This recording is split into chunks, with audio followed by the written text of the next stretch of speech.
This episode of Paradigm Profiles is called Nuestra Raza's Anniversary. Alright, you guys, it's going to be something a little different. This is a historic rendition of how the NR was created by Corny, Brown Bob, and Copas. It also explains their individual roles and some of the drawbacks that they endured when all this was in motion. The history has often been talked about, and there's been numerous versions that have been put out. But what's seldomly talked about is the individual contributions and how the individual roles that some of these founders have played themselves. There are many lessons to learn from the history of the Norteños. It has been 38 years now since the existence of the NR evolved as an influential and dominant force in the California Pintas. Many Norteños who lack the proper schooling and insight are unaware that the Norteños have a special day that is solely dedicated to honor and remember all those that have endured and accomplished the XIV's creation, existence, and forward progress. This is a day that La NF also salutes and pays tribute to the NF's victory, which ultimately paved the way and created the path for the Norteño evolvement. The survival of the Norteño cause and the structure of this movement was dependent on this victorious day in history. The three carnales that are recognized as the architects and creators of the XIV structure are Cornelio Corny Tristan from Woodland, Robert Brown Bob Viramontes from Morgan Hill, and Hector Copas Gallegos from Salinas. These three C's had an unparalleled, unshakable vision, and together, with minds enshrined, they looked forward into the future, envisioning a Norteño movement that would only continue to prosper and flourish with time. This movement was created in the midst of the war between the Nuestra Familia and the Mexican Mafia. It became a countermeasure and a proactive implementation to not only create a subsidiary gang that would operate and function under the same edicts and precepts of the Familia, but it was also a remedial measure to curtail the massive amount of recruitment that the Familia was trying to prevent. It wasn't that the Familia wanted to close its books and stop recruitment altogether. The organization just wanted to implement a system that contained the type of checks and balances that would ensure a more refined recruitment system. Up until the early 70s, the screening and vetting process was almost non-existent. The NR, in essence, became the viable alternative, allowing the Familia to continue its efforts in bringing in new blood, while at the same time also creating a league of proven prospects to recruit from.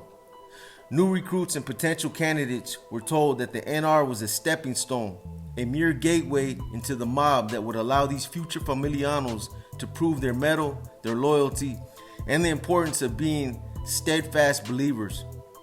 When the Familia was at the top of its game and its influence began spreading through the California prison system, it spread like wildfire. The desire and willingness to become a Familiano was overwhelming. The ranks were bustling with new members, and the organization grew exponentially.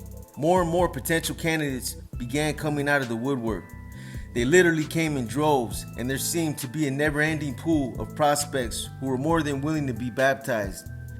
Baptized in the Familia's beliefs, in its struggles, in its objectives, and in its blood as a true Familiano. At one point, out of an abundance of caution, and with the Familia's best interests at heart, steps were eventually taken to implement some much-needed changes regarding the NF's recruitment policies. Up until this point, there were no procedures for recruitment. The organization was still evolving, and all the rules, policies, and procedural guidelines had yet to be drafted. It was decided that so many new recruits were coming in that there needed to be a vetting and screening process set in place. It had to. The threat of infiltration by the opposition and charlatans was imminent. The Familia was more than willing to embrace this influx of new believers, but the recruitment procedures still had to be regulated and vetted with these checks and balances. Quality always prevailed over quantity, and this is something that the NF has always prided itself with. So the creation of the NR was also a countermeasure to solve the recruitment dilemma that the NF was trying to revise. Create a subsidiary gang that this influx of new believers could commit themselves to and allow this new movement to serve or become part of the vetting and screening process. And again, it would also give the Familia a league of fresh candidates to recruit from who had already proven their loyalty during the time they had functioned under a movement that was directly under the NF's control. There was never any compunction or regret about furnishing the Norteños with their own cause. During the period of time when this movement was still in the embryonic stages of creating the NR, when the pillars of the NR were still being grounded and set, some C's felt like this could be interpreted as a separation of powers, or that this might actually muddy the waters. Corny, Copas, and Brown Bob had to expound on and sell their vision to a lot of other familianos that didn't initially see the purpose for creating another branch. In fact, some C's actually predicted that the NR would eventually transcend beyond what it was created for, and that it would become a rogue and problematic movement. However, being the highly influential familianos that they were, they eventually prevailed and won mass favor amongst the rest of the familia, even amongst those that were the most skeptical. Thus, the spirit of the Norteño movement was born, and the movement was then set in motion. Those with intellectual stature were placed in leadership positions, and the movement was then introduced at Folsom State Prison. These three carnales believed that El Norte and this newly created movement would evolve and blossom into the kind of dominant force that would not only become a viable countermeasure to the M's newly formed Sureño opposition, but they would also accomplish to strengthen the NF's auxiliary forces and the problems that they had developed with the NF's recruitment process. Once the initial groundwork for the NR had been laid, it was Corny who envisioned that the NR would sustain longevity and prosperity. This was indemnified by structuring the 14 bonds to mirror the NF's philosophy and the breadth of its fundamental belief system. Copas was said to have played an intricate role in drafting up the NR Plight and the 14 bonds. However, Brown Bob's role was just as critical. Bob shared Copas' vision insofar as mirroring the NF belief system, but he was adamant and unyielding when it came to using any direct verbiage from the NF Constitution. This was firmly grounded on Brown Bob's individual beliefs that the NF Constitution should never be replicated, duplicated, or reprised in any form. This in part was out of an abundance of respect for the Constitution's original author, Death Row Joe Gonzalez. Once most of the formalities had been governed and set in place, the spirit of the cause had to be set in stone and clearly spelled out so that these Norteño soldados knew what the movement squarely represented. This band of soldados would now be instructed to become a protective force for the Norteño collective. This in essence is what they were committing themselves to. They would be the first ones to engage with any other group segment who attempted to oppress the Norteño following. Because the carnales were no longer going to be physically present, it was now going to be on the NR to cease all the afflictions and all the abuse that the non-affiliated Norteños had been suffering at the hands of the Sureños. Copas and Brown Bob were successful at laying out a lot of the movement's internal workings, the breadth and scope, but Corny was pivotal when it came to creating the movement's objectives, the rules governing conduct, discipline, recruitment, and just the overall dynamics of how the movement would function. He was also instrumental in defining the NR as a movement, how it would function under the guise of the familia, and creating some of the terminology that would actually be used later by the NR. In essence, these three carnales became the perfect storm when they decided to work together on this historic undertaking. Nobody could have guessed that together they would complement each other's contribution the way they did. The NR definitely had its share of adversity, and its rollout wasn't without flaw. But this elite movement became an effective countermeasure that would stop the MA and its instigators in its tracks. Corny, the main catalyst and creator of this movement, vowed that the MA agenda would no longer have the ability to pose a threat or victimize any Norteños as long as there were true sworn and dedicated ex-IV soldados. La Nuestra Familia put the structured concept in a living form and has always overseen it. The supreme authority of the Nuestra Raza, Norte, is and always has been La NF. In 1981, there was much going on in the NF. This was a turbulent and trying time for the organization. After effectuating numerous vengeance and example killings by the NF and L Wing, the organization was trying to maintain stability in some of its strongholds. The administration embarked on its own campaign to thwart and weaken the organization's resolve by attempting mass moves and mass transfers. This was when the NF was winning the war. A lot of the NF's leaders and some of its strongest C's were being systematically shifted from prison to prison. This was without question being done in an effort to derail the NF's activities and to create vulnerability amongst the ranks. Meanwhile, NF traders were also on a massive campaign of their own. As the NF tried to sustain its position against the administration's efforts to cripple its strongholds, known NF dropouts and traders were doing everything they could to infiltrate and spy on NF activities so these known cooperators could then feed that information to the placas. They were not only seeking information about NF affairs in prison, but outside of prison as well. The NF evolved for a righteous and dignified purpose: to protect the non-affiliated Hispanic inmates from being victimized by the MA and the ABs.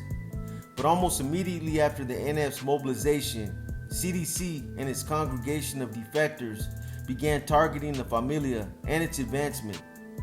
From all accounts, it didn't appear as if the administration stayed neutral, because again, CDC and SSU made a move on the NF by kidnapping and suddenly shipping NF leadership out of K-Wing and L-Wing, two of its power bases, and sending them to Old Folsom 4A lockup. Between 1982 and 1983, the MA began spreading its propaganda to some of the non-affiliated Hispanic inmates, Raza that wasn't necessarily affiliated with the MA.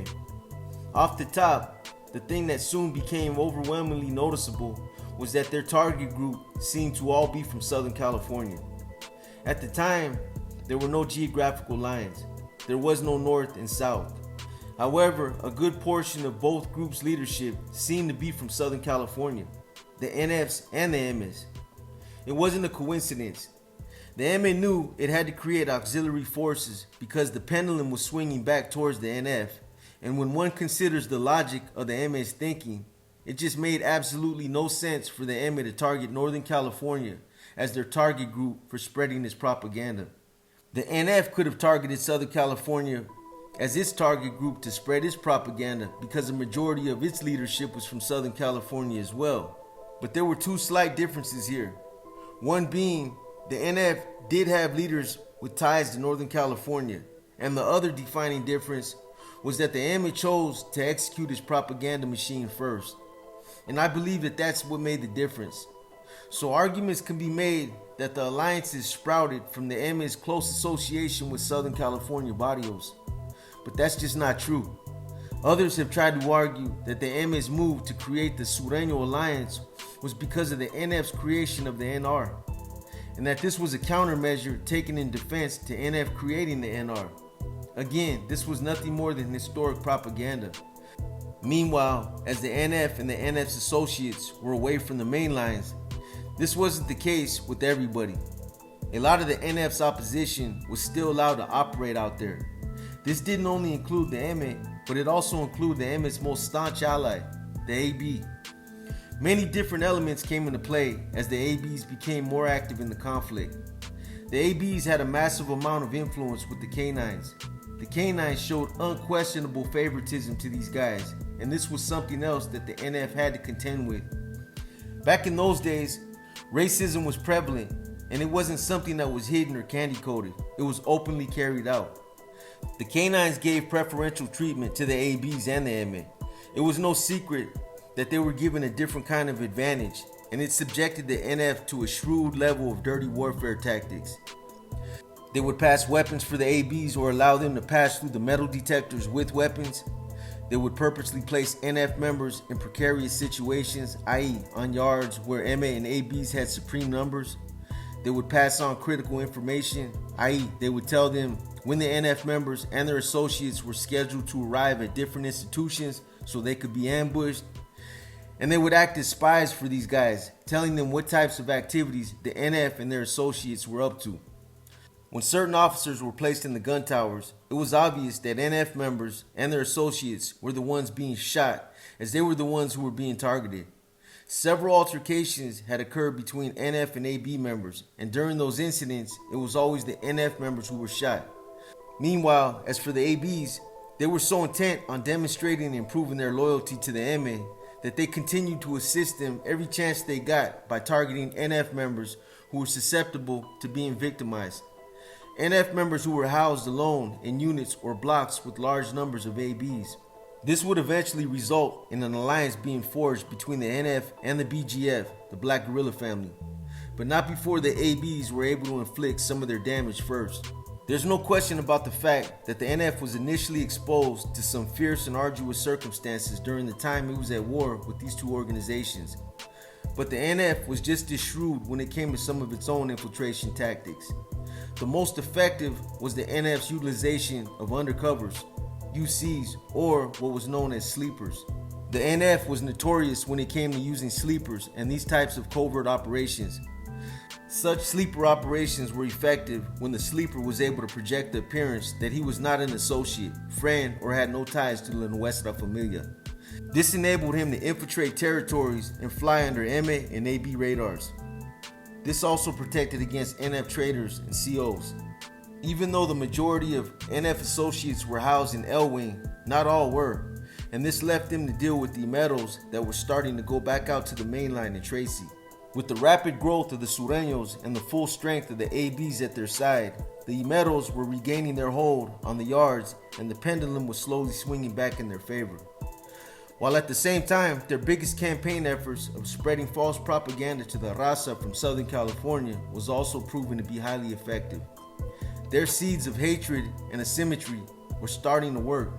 The Sureños began to believe that the MA was where they belonged and that their biggest threat was the NF. They preached a false La Raza Unida concept and tried to make them believe that the NF was targeting any Raza from Southern California, whether tipped up with the MA or not. And this is the narrative they continued pushing until they would ultimately prevail. The propaganda campaigns went on and on. Those from the northern and the southern parts of California who knew better and who were associates of the NF banded together to deal with this infestation of Imeros and Sureños. However, as the NF was away, the problems of the past came back into play. Order and structure amongst the northerners and associates dwindled. Various types of misdeeds and defiance began to take place. While there was some who weren't believing in the ways and beliefs of the familia, there were a majority that did. This created problems quick. At the same time, the Imeros and the Sureño lackeys were attacking anyone they felt to be NF associated or not with the MA program. Eventually, the dilemmas on the main line became an issue that the NF found offensive and took action. The solution to the problem was XIV.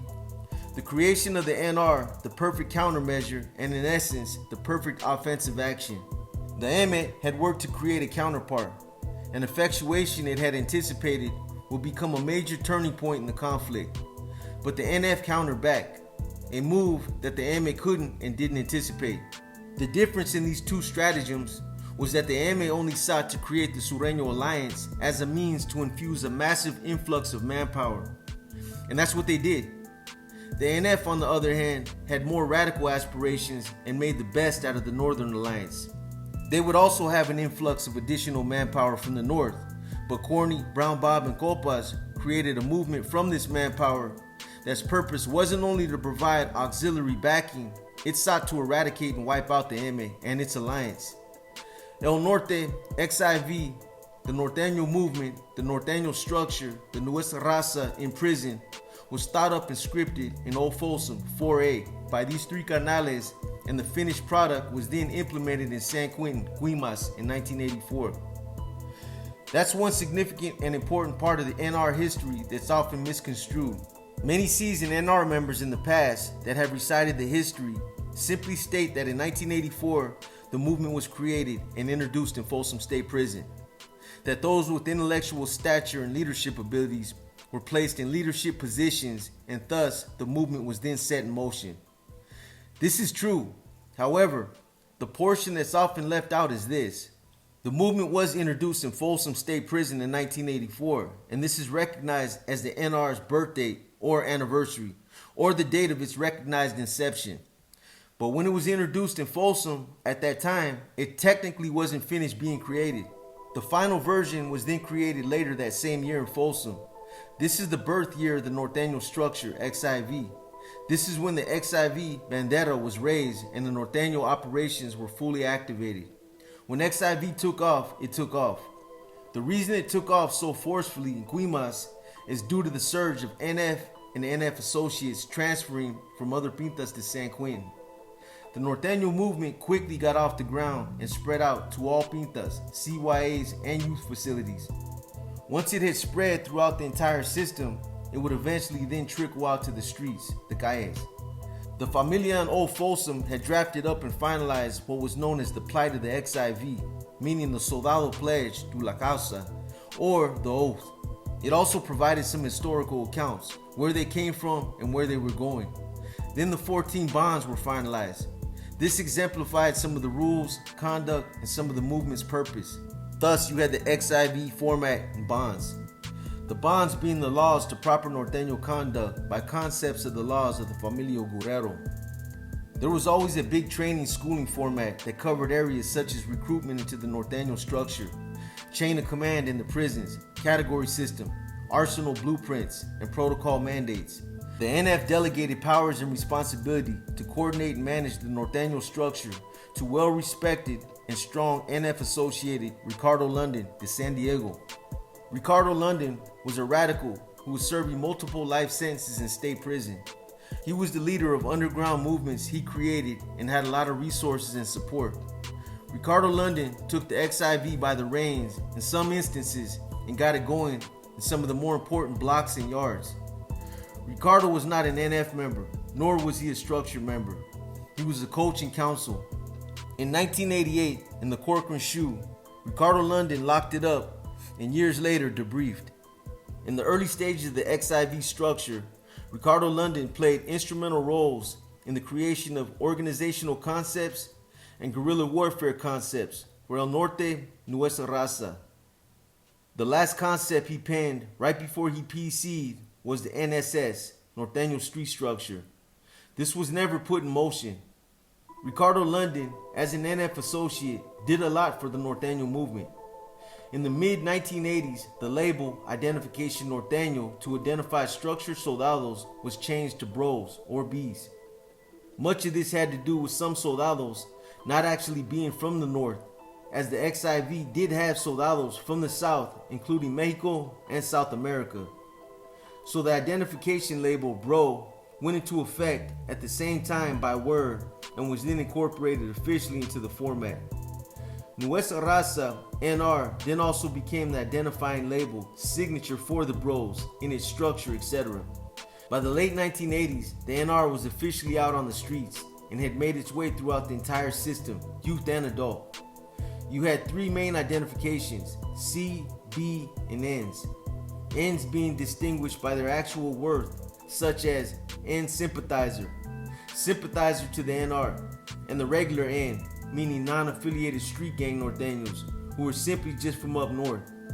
Sympathizers were Ns who glorified the NR and wanted to assist the bros, but weren't actual sanctioned NR members themselves. Regular Ns were on their own time and made it clear the NR and NF program wasn't for them, that they wanted no part of the politics, but who understood that they fell under the NF's umbrella. For the C's and N's, sympathizers, the regular N's were merely nuisances and distractions. Some C's actually considered them to be outsiders altogether. Individuals who by their own account felt a sense of entitlement to the spoils of the sweat and blood that C's and N's were spilling, but who then felt like they could and would participate when it absolutely suited their best interests. Their individual agendas usually got them removed or in a lot of trouble with the NF and NR. January 22nd, 1989, New Folsom Oil. A solid bro named Brad Prigley, Palo de Sacra, was shot and killed by the gunner during a fierce battle with the enemy. Shortly after his attack, unknown identified and targeted Imeros. A lot of guerra took place throughout the history of La Nuestra Familia and the NR. The XIV soldados were successful in hitting numerous marks and renegades. The incidents with gunners killing regular N's and bros actually started really happening in 1988. 2 Northerners were shot and killed in New Folsom Oil and on the main line, even though they weren't the gunners' intended targets. During the period of 1988 and 1994, there was an all-out full-scale war in the Corcoran Shoe. This in history is known as the Shoe Wars. At the same time, solid N's, B's, and C's were getting off and spending time slammed in isolation cells like Corcoran's bedrock. In 1989, Pelican Bay State Prison, PBSP, opened the Supermax prison. Half of it, A and B facility, was the main line. The other half was and is the SHU. You were sent to PBSP SHU after you handled your business and got off numerous times in Corcoran SHU. Those that also either got off at New Folsom, Tehachapi SHU, or in an ADSEG on serious gang-related incidents were also being sent to the SHU. Pelican Bay State Prison opened in December 1989. CDC implemented a shoddy prison gang validation system where if an associate or member was deemed by SSU in Rancho Cordova to be a strong associate to the NF or NR, he would be validated and endorsed indeterminately in the SHU. At that point in time, the only alternative you had for getting out of this oppressed environment was to parole, snitch, or die. Soon after NF-NR got into the Pelican Bay, La Bodega SHU, it quickly put influence and psychological tactics to use. Soon, the NF and NR built its power base and structure in PBSP SHU. It became NF-NR headquarters. Sometime in or around 1993, the NR went into improvisation. In this, the NR set in motion a street function program and came out with the anniversary day of the Nuestra Raza as being January 22nd. There was an emblem or patch for the NR members, which was an eagle descending down, clasping a pedazo in its beak, signifying the spilling of blood, grasping a libro partially open. Then there was a red paño draped down through the middle of the libro, signifying schooling and the bandera. And in the other talon grasp, there was the sombrero, signifying Nuestra Familia's forefathers, the organization that created XIV structure Nuestra Raza. Over the top of the descending eagle was Nuestra, and below the libro and sombrero was Raza. The concept of B's paroling to assist at least 2 soldados behind the walls from the outside came into play around this same time. Sometime in or around 1994, the NR went under a high command type of structure. The Nuestra Raza Council, the NRC, and the Nuestra Raza Administration, NRA, was put into effect. There was many implementations of the NR from late 1993 to 1994. The 7 steps, officially named the 7 phases, and then the chain of command for headquarters was implemented along with the regimental COC was activated. There was protocols for recruitment into the NR and a time serve frame before a bro could be pulled towards or inducted into La Nuestra Familia. 5 years of dedicated service in the NR. Exceptions to this rule did happen. NRC was Lalo de Parlier and Cesar de Stockton. This was up until the NR being modified and deleted in reference to 1997. In April 1997, mandate filters came down from NF-NR brass at the Bay, directing the deletion of the words NR Nuestra Raza. All C's and N's were under orders to no longer implement the NR as it was being shut down indefinitely. In this, the concepts of Nuestra Raza and the chain of command for the regiments was to remain in full swing, but under the modified name Norteños, N's. The phases and other facets of schooling remained in curriculum. Some of the concepts that were modified were anything that alluded to rank and the idea that the Norteño cause struggle was a prison gang and or an organization. The mandate had a filter that was eventually referred to as the 497 filter salutation. Accompanied with the salutation was a writing by NF Brass to all C's and N's called The Historical Context to the Norteño Movement. This explained clearly the true concept of the Norteño Movement and what structured soldado means. When the NR was modified and deleted, all references with NR was taken out and Norteños was then put in. What happened was the NF-NR hit the rewind buttons and put the label back into its original form, to wit, Norteño and XIV. All N's will strive for rather than all bros will strive for, etc., etc. This is when January 22nd became the Norteño Soldado anniversary. The last time it was officially called the NR anniversary was in 1997. In the 1997 filter discussed above, it was stipulated that the true believers in the cause and soldados of the struggle would be called Norteños, N's. Those who were simply from up north and wishing to be allies or friends but not embrace the wills and edicts of the bonds and format would be known as northerners, not soldados. This caused confusion even amongst the ranks of the familia. I was housed in C11 at the time, and in the beginning stages when all the mandates began flowing out, some of us C's were even confused. At the time, I was fortunate enough to be housed in a pod where there was 8 other NF members. In May 1999, another filter came out from the Bay in hopes of clarifying the northern confusion. In this filter, the title Norteños was taken out of the bonds and format, and Soldados was put in. All Soldados will strive, etc., etc. In 2003, while I was still on the streets, I received one of the first filters that Brass sent out on another revision, deleting Soldados and putting it back to Norteños ends. I'm not gonna lie, man. At first, I couldn't understand why Brass was making all these revisions. It was second guessing itself. I only seen the confusion that was coming out of it. Later I understood, but during this time frame, there was a lot of shit going on, including Operation Black Widow. So all changes, all the mandates, and all the filters were creating all kinds of confusion. At any rate, all references to NR remain deleted, and the NR label and identification such as bro or B remains non-existent. The only time these titles are supposed to be used now is for schooling or to make emphasis to history. It is important that all understand that in the eyes of the NF, El Norte XIV is a sacred label, and all the blood and hard work by the NR will never go down in vain. The NR was unplugged and disbanded due to problems within it from the ability to control it by the NR members themselves and the heat it was bringing to itself and the NF.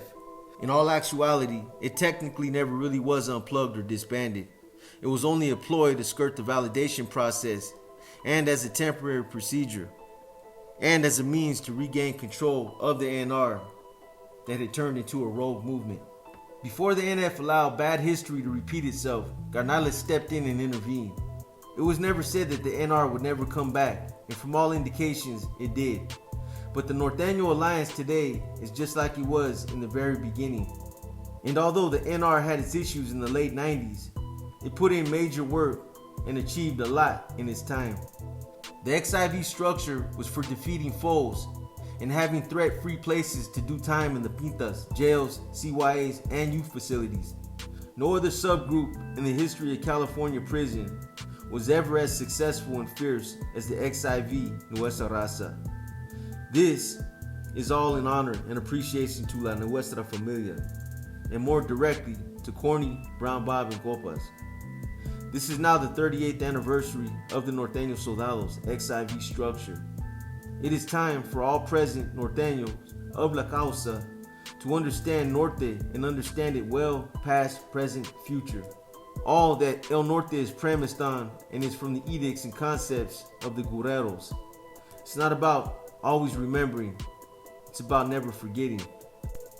I hope you guys have enjoyed this episode of Paradigm Profiles. For those of you who still have questions, I'm already working on another Q&A, so if you have questions, get them in now. We're also already working on our next profile, so that should be out by next week. As always, we want to continue expressing our gratitude to each and every one of you who have continued to support our channels. We're always mindful of the fact that we couldn't continue forward without you.